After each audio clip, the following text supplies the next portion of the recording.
wow. Just wow.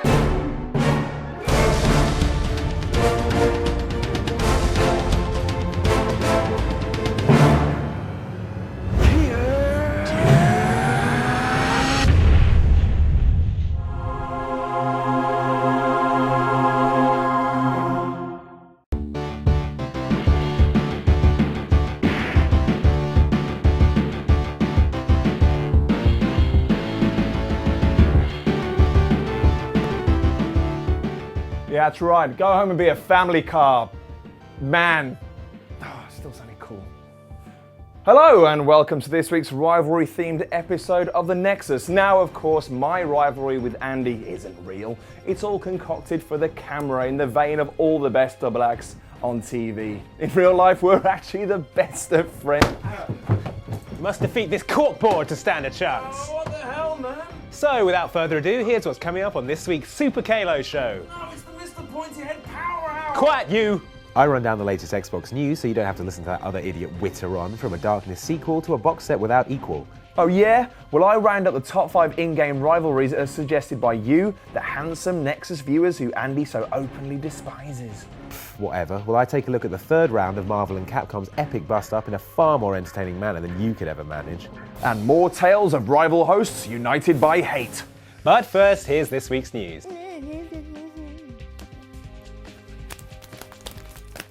I fight for his honor. Fight! Good news for fans of fighting games, collectible ephemera, and replacing hard C's with a K, the Mortal Kombat game coming our way in April is getting a collector's edition. Sorry, collector's edition. Important distinction.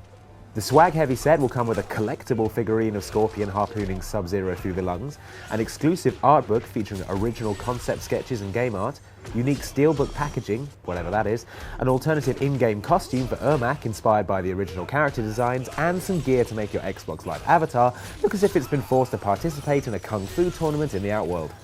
The game's due out on 18th of April, Scorpion's Spine is due out shortly after that. Stay away, Jackie! Remember the Darkness Brackets video game? Sure you do. You played the world's only goth mafia hitman who could summon darkling minions to do his bidding, grow tentacles out of his back, and watch public domain movies on TV for hours on end. Well, 2K has announced the game will be getting a sequel developed by Toronto-based studio Digital Extremes, known for the Unreal series and the multiplayer elements of Bioshock 2. The press release promises fervid quad-wielding gameplay which will allow you to slash, grab, and throw objects and enemies with your demon arms, while simultaneously firing 2 weapons. Presumably also while scrambling some eggs and doing a crossword puzzle. Sounds complicated, but I guess we'll find out when the game releases this autumn. What? What? Oh, is it over? Good. Right, well, we asked you to submit your suggestions for the greatest gaming rivalries to our Twitter account at ixnexus. We then picked our favourite and arranged them into an arbitrary order to bring you this, our 5 greatest rivalries in gaming. Well, I say we. It was mainly me, the other guy just doesn't. This suggestion for the modestly named Epic Package should technically be called Alien vs. Other Alien, but we'll put semantics aside on this occasion because, well, it sounds rubbish. This feud between the galaxy's worst French kisser and bloodsport-loving space trustafarians has certainly rewarded gamers more than it has filmgoers over the years, even those unfortunate enough to invest in an Atari Jaguar.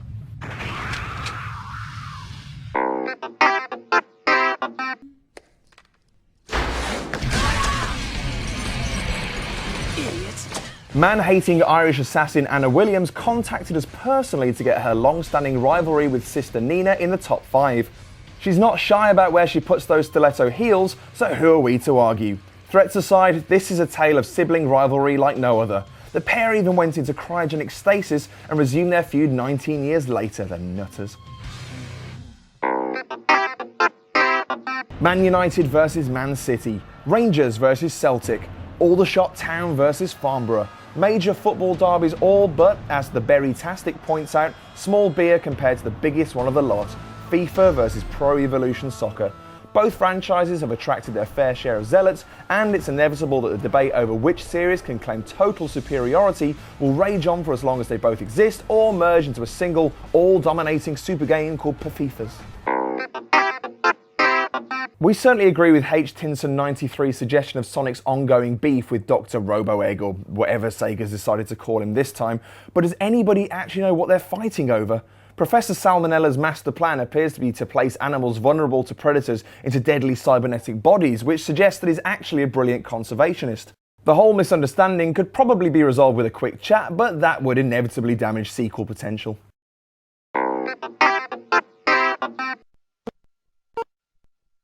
We're led to believe that most conflicts aren't a black and white issue, but Divide by Zero ZA proves the old adage wrong by pointing us to perhaps the oldest rivalry in gaming's short history. It's a stark analogy for the animosity between myself and Andy, or at least it would be if my left paddle was an impassable laser-firing ultra paddle and the right paddle in the role of Andy was smaller than the ball. If you'd like your Twitter name or gamer tag to spill forth from my mouth, or to a lesser extent Andy's plum-filled gob in the next episode, tweet your suggestions for the most underrated movie games ever, explaining why they deserve our acclaim to @NExUS. Now, here's a video of what I'm going to do to Andy after the show. This is overkill.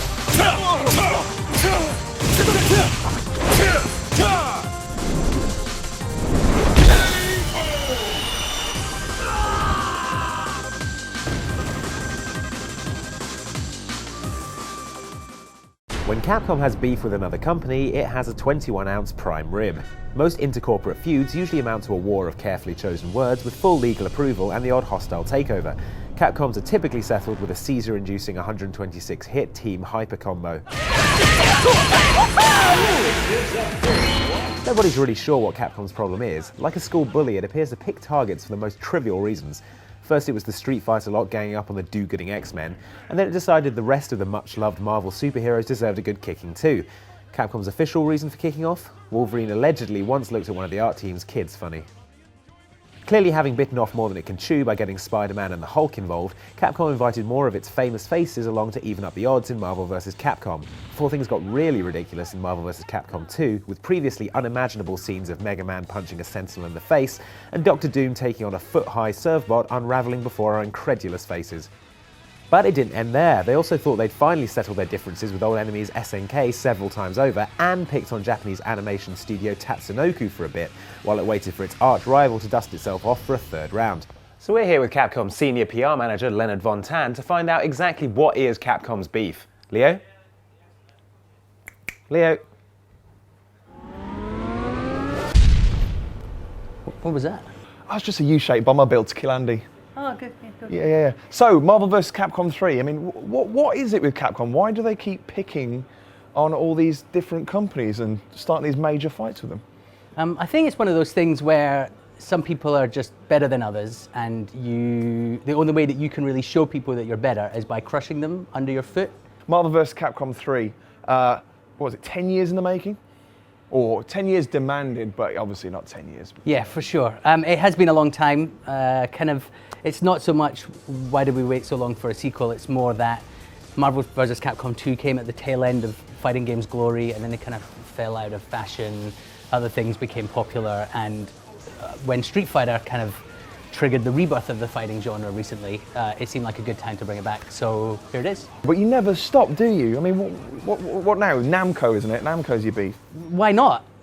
I don't have any, I can't justify it at all. And what about the feud between Ono-san and Harada-san? Right, that's What's brilliant, going right? there, man? That's brilliant. Basically, Ono is one of the greatest producers of all time, and Harada has produced one of the most popular, but maybe not greatest games of all time. Tekken's a bit rubbish, isn't it? I'll say that. I'm allowed to say that because I'm. Look, I've just finished my feud with Andy. I don't need a new rival this soon. I need space between my arch nemesis. You're a Tekken man. I'm a Street Fighter man. Yeah. This game will show everybody once and for all that I'm much better than you, and that's. Hey, what's up, guys? I'm Cliff Bleszinski. Want to give a shout out to the guys at NExUS because you curb stomped the competition. Yeah. So, what have we learned from today's look at Rivalry? Well, it's often the case that your bitterest rivals are the ones you have most in common with. Instead of fighting and arguing, why not just sit down and talk? You may realise you have more in common with them. Go home and be a family tree, man. No, I'm trying to make a serious point. Oh, sorry. Listen to Cliffy Blaziffi. He said we curb stomp the opposition together. I never remember doing that. No, me neither, but it's a beautiful sentiment. Now look, why don't we just put our differences aside and concentrate on our mutual enemy, that bloody haunted printer? Actually,